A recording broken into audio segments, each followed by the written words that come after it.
माननीय सदस्य श्री अनिल देसाई जी। Thank you, Chair Madam. Coastal Shipping Bill 2024. I have few points to make out of this bill. I think Shipping Minister is missing from the House. This bill envisages, and it has got a main objective to enhance and strengthen the water-based trade.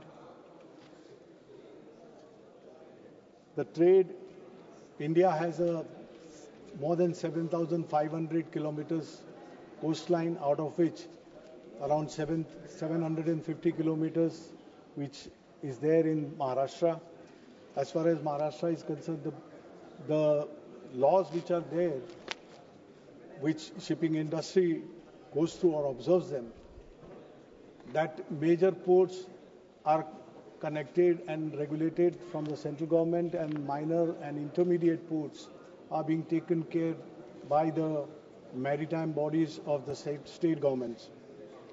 Sir, Madam, when nothing was in sight and when India was ruled by the Britishers, much before that, when the Mughal emperors, they reigned India, it was Chhatrapati Shivaji Maharaj, who you could call or describe him as a visionary who was real admiral of the naval fleet.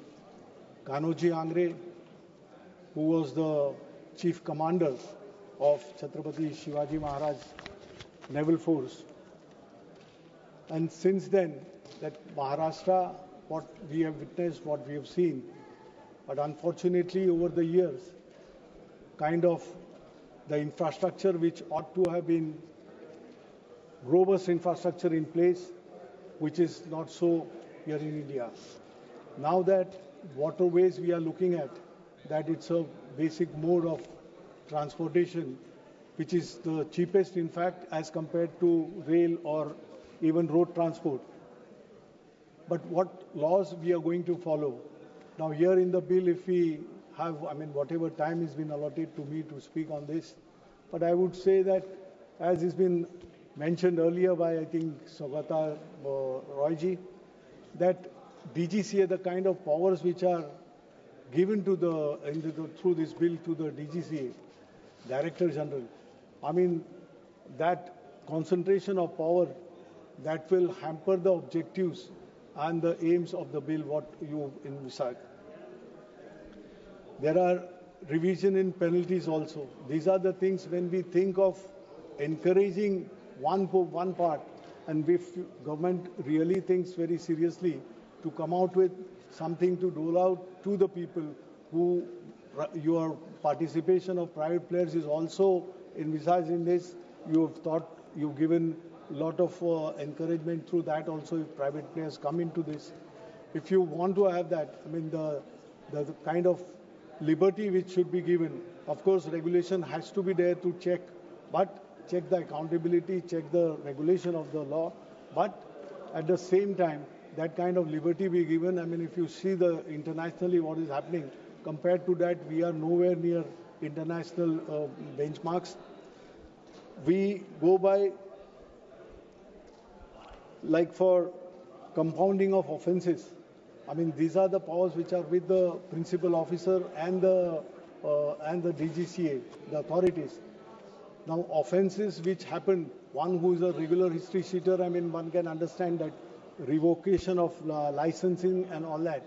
But those who are there by oversight or inadvertent mistakes when they happen, forgetting the main documents or, absence of main documents when they are asked at the time of check, if they are not found, if severe penalty is given, that hampers not only the growth of that individual or that organization, but it hampers in a big way that ecosystem itself gets disturbed.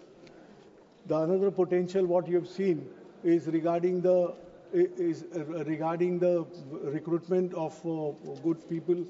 What Indian seafarers today are finding, because foreign shippers are the main players who have captured this complete industry. And if Indian vessels, Indian flag vessels are to come into the play, then we have to see, we have to compare with what is happening internationally. Internationally, total exploitation of our seafarers, sailors is happening. And there has to be check as far as this new regulation is concerned.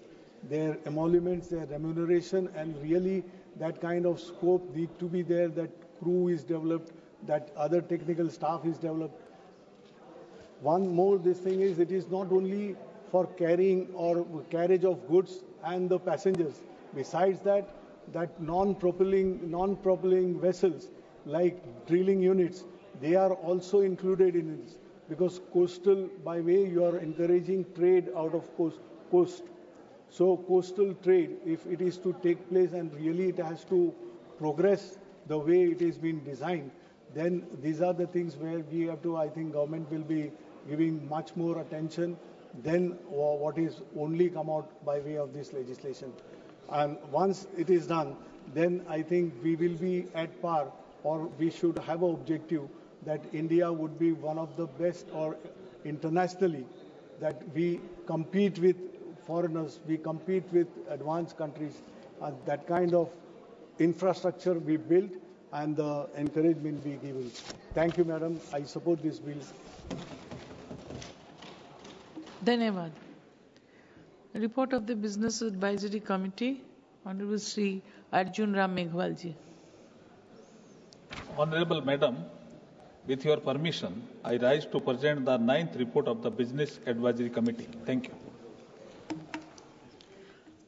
Honorable Member Srimati Supriya Sule ji.